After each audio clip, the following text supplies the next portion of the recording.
Hey everybody, Frank here for the Mazer Squad with a little overview of the Spectreman Heroes Issue 1 featuring Electroid Zaborger. This is going to be a 5-issue series. As you can see here on the back, these are pretty much going to be all the releases. This comic was supposed to come out way back in February, but it's only just released in April right now. So this schedule is way off right now. This is not the correct release order. I probably wouldn't expect the final issue until probably December, which is the Spectreman issue.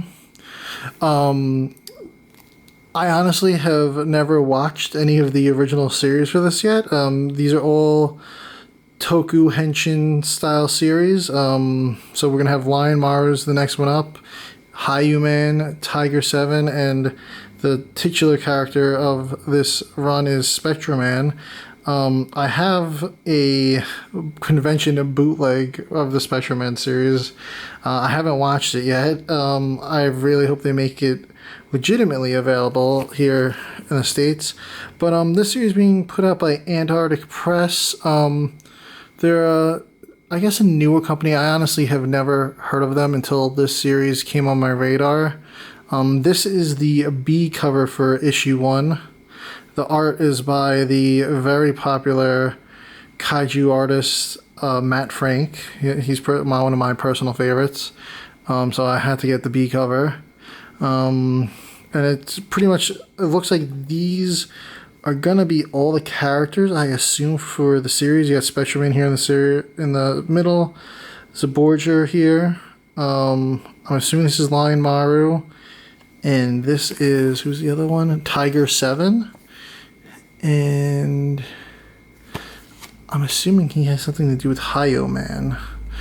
But anyway, so the comic starts off with a little intro by Spectreman. And I'm assuming that's how the whole series is going to go. And he kind of introduces Electroid Zaborger. I'm not sure the perfect pronunciation for it, but I'm going Zaborger. Because I know a lot of the Sentai series are Jur. I'm a little lost here on those names right now. They're escaping me. But originally this was released in Japan. So translations done by Andrew Hall and Jason Moses. Lettering by Douglas Dillon. And logos by Brian Denham. And the art colors are by Hiroshi Kanatani and Matt Frank for the first page. Here's the alternate covers here. Cover A. Cover A looks just as cool. So the first issue follows the main character here. He's waking up from a coma, and you find out he has 2 pacemakers in his chest that his father installed on him when he was a young boy. He was in a bad accident.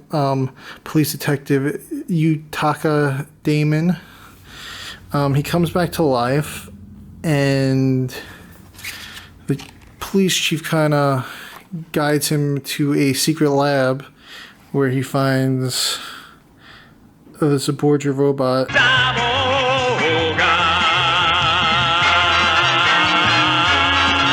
And apparently, Damon had a bit of a temper as a kid, and that activates the robot. They didn't know how to activate it, and the pacemakers inside him are sort of linked to it, and he wears his helmet, and in the final fight, it's almost like he turns into a motorcycle and everything. I'm not going to show you the whole story, but in the final fight, it's almost like a Real Steel. I feel like Real Steel kind of inspired it, because the robot mirrors all his moves.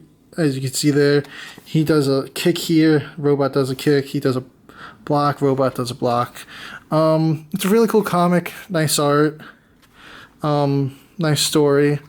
Like I said, I'm unfamiliar with the series itself, the original Toku series, but it's cool. It's if you're into Toku and kaiju and all that, this is definitely a series to pick up. It's a very limited run.